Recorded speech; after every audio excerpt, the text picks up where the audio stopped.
Hello, everybody. This is Terry Arndt with Veteran Transition Publishing. Today, we're here to discuss lessons learned in 2017, part two. And what we're going to be doing is visiting with one of our authors as well as a contributor and just an overall great person, Jamie Richards. How are you doing today? I'm doing great, Terry. Thank you very much. Awesome. Well, today as I mentioned, we're going to go over lessons learned, and I appreciate you giving your time today to go over this. The part we really want to talk about as we move forward with this is, looking back to 2017, what have been some of your accomplishments, challenges, and what are you looking forward to 2018? The goal with this is that, with our viewers, we have kind of as you know, a large spectrum from people who are just getting going to well-developed programs. And visiting with you and Nick and some of the other contributors to this program, the message has always been is like, wow, I really want to hear what other people are doing, so not necessarily having to recreate the wheel, but also that reaffirmation that I'm not the only one with these challenges. So yeah. With that, I want to throw the first question to you about accomplishments. Looking back to 2017, I know you have a great program there at Purdue, but what were some of the big accomplishments you personally saw in the program? Well, for us, they were both actually related. One of them was developing a much stronger relationship with our Career Center. They have a Career Center staff that's dedicated directly to supporting student veterans. That's not their primary responsibility. They have other responsibilities as well, but in part, that's one of their roles. And so having that, developing a stronger relationship with them has been very important to be able to support our students. And ultimately, probably the largest accomplishment is developing a lot of helping our students develop their career search skills. We put together programming, 3 sessions in the fall, then 3 that we're going to be doing in the spring, and really helping them understand how to take all their leadership and followership skills and the actual direct skills they learned in the military, both soft and hard, and translate those to something that makes sense to a potential employer to present themselves not only on par with their traditional counterparts, traditional age counterparts at school, but also really to help kind of make them head and shoulders because they have that experience. They just have to relate it. So working with our Career Center, we're able to develop those workshops and help our students. That also helps us create a lot of relationships with potential employers as well. So they're able to provide a lot of one-on-one networking and contact and reviewing of resumes also.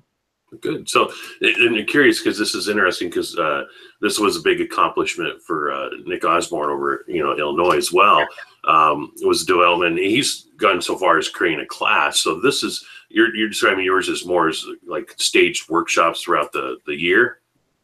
Yeah, correct. So we do, and they're about an hour to hour and a half each for the workshops. They tend to run. They were originally scheduled for an hour, but they tend to run longer because there's at this point, they're smaller. We have about 5 people going through each workshop, but it provides us the ability to really focus and answer questions and look at their resumes or whatever the session happens to be that night to really focus on providing that very one-on-one skill for them.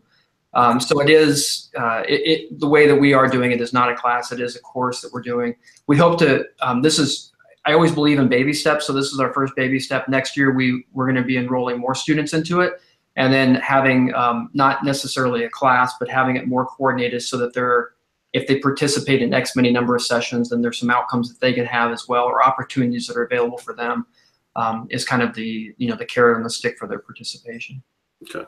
So now at Purdue, does each department have their own kind of career component as well? Like there's a main career center, and then the Department of Ag might have theirs, and et cetera. Is that how it's stationed? It's actually pretty centralized at Purdue's campus. So we have a Center for Career Opportunities, and they provide the primary career focus. Within each college, though, school or college, there are some that have focus to be able to support that, but it really is overall campus coordination is centralized.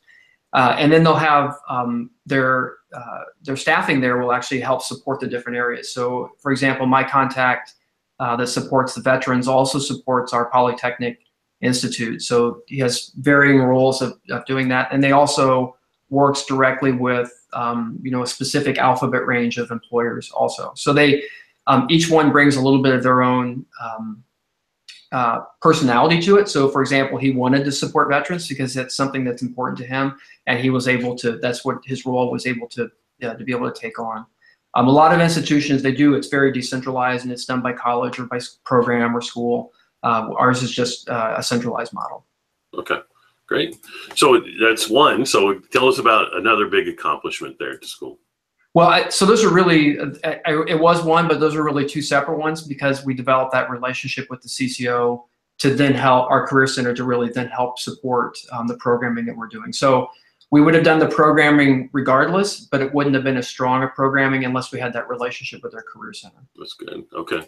So when looking at you talked about the different pieces and parts of those, and going into 2018 with the goal of expanding it. So I know in our modules with the campus, Camouflage Campus program, there's purpose, mission, goals, and the whole planning component, of looking forward.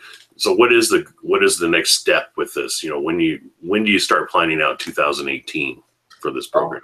Certainly already been planning out 2018 and looking at, one of the nice things about the way we do things in our department on campus is actually in the summer.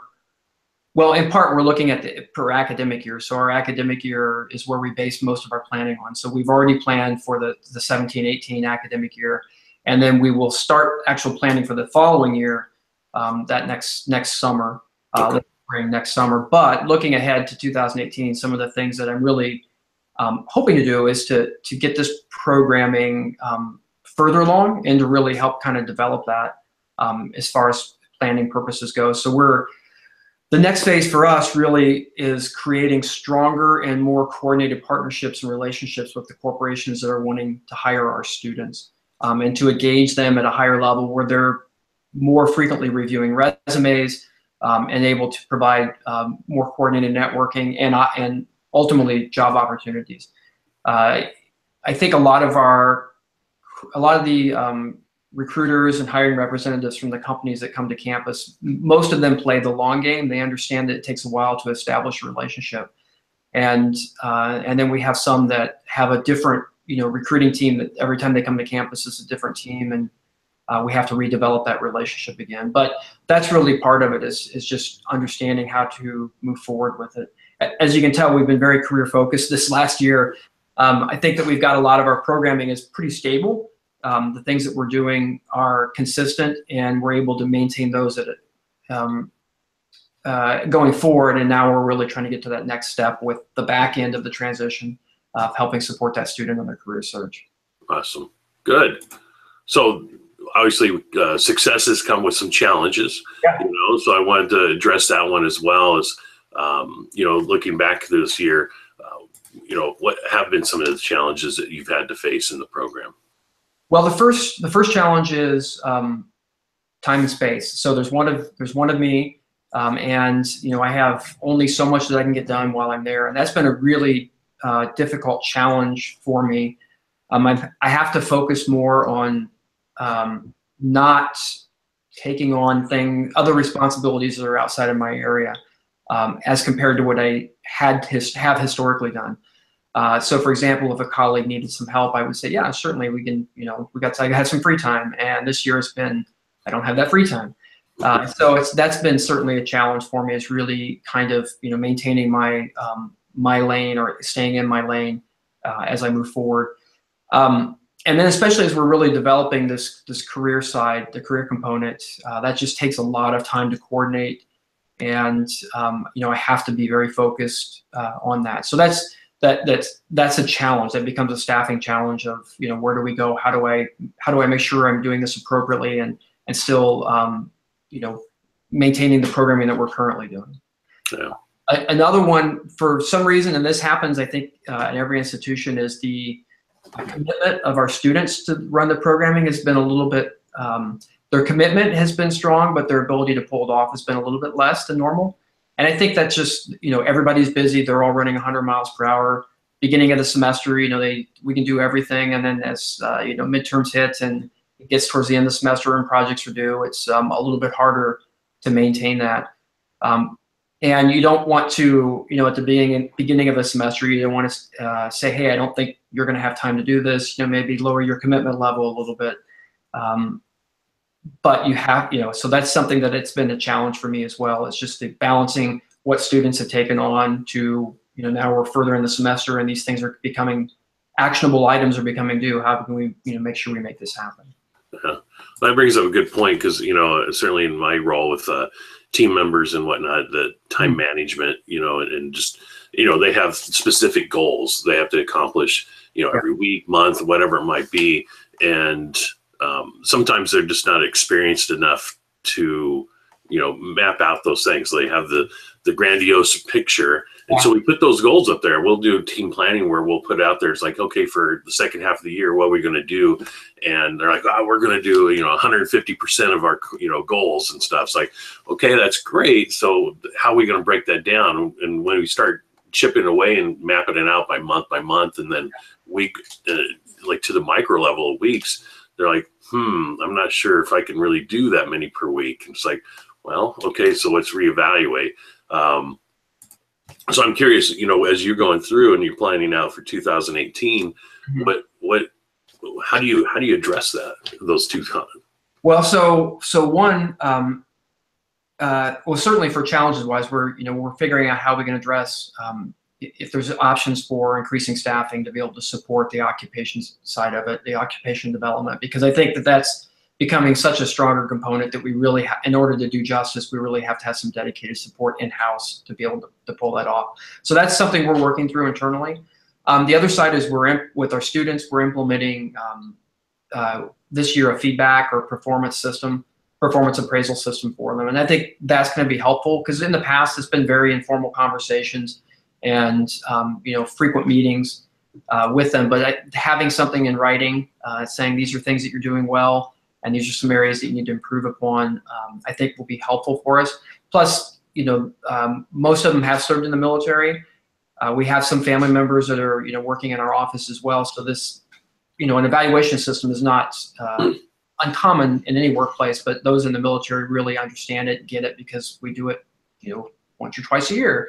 We're getting feedback that's formal or informal from our superiors. So this will be a common approach. We're using it from that manner to really help improve and keep people on point, or at least help them understand the commitments they make. Because if they see that they're making commitments and not able to pull them off, I would rather them not make the commitment necessarily and limit what they're able to do. And those are good decisions to make as well. So hopefully both of those will help resolve some of the growth and the ebbing and flowing we have right now. Yeah. So you mentioned a couple of points based on these conversation up to this point about planning for 2018 and some changes. Anything else in the pipe that you're kind of really looking forward to in 2018? Well, so we continue to kind of develop a stronger relationship with our athletics department as well, and we do an annual salute to service game. That's anybody that's served, whether it's police, fire, military, and they really welcome them there. And that's continued to grow. This year's game is upcoming, and not this weekend, but next weekend. And it's grown to the point where all the ROTC components on campus are participating, and it used to only be the Army ROTC. So we have the tri-service ROTC components are participating. We have all of our student veterans participating. We've invited our faculty and staff on campus that are veteran or military connected. And then we have alumni that are attending as well. So it's gone from a kind of a small tailgate event to a much larger event. And that's in part because of our relationship with athletics. And that's really increases our visibility on campus. We invite a lot of our leadership through our provost office. So they're able to attend and network and meet some of the students and meet some of the, the great other colleagues that we have on campus. It's also nice when they show up and there's, maybe other faculty that are there that they didn't realize had served in the military also. And that it just increases the presence and creates a really strong community of support on campus. Awesome. That's really cool. Yeah. Who are they playing? I should know that. I'm not sure. It might be Illinois. It might be. Wow. That'd be awesome. Good. Well, I appreciate you giving us again. I know you mentioned time, so I appreciate you giving us this time today to learn more about your program and some of the unique challenges and accomplishments. I understand you're going to be at the SVA conference in January as well. Yep, looking forward to it. I just filled out my registration, and I did last year. I was able to participate on a panel. This year, I didn't. I'm not doing any. I kind of got burned out on taking some of our programming on the road and doing panels and doing sessions. And so this year, I'm taking a much more passive approach. But I'm looking forward to being with our students that are going to attend and meeting colleagues across the nation as well. Good. Well, hopefully a lot of people from watching this video will be there as well, and we'll be able to connect and learn more about all the cool things that you're doing there at Purdue. Yeah, thanks. I appreciate it, Terry. All right. Well, again, thank you for your time. Be sure to visit our website, veterantransitionpublishing.com, for more. There's some resources that Jamie's participated in that are available for free that you can take advantage of. In addition, I encourage you, if you're not taking part of our Camouflage to Campus course, to dig into that and look into that as an option for an addition to your program. Thank you again, and have a wonderful day.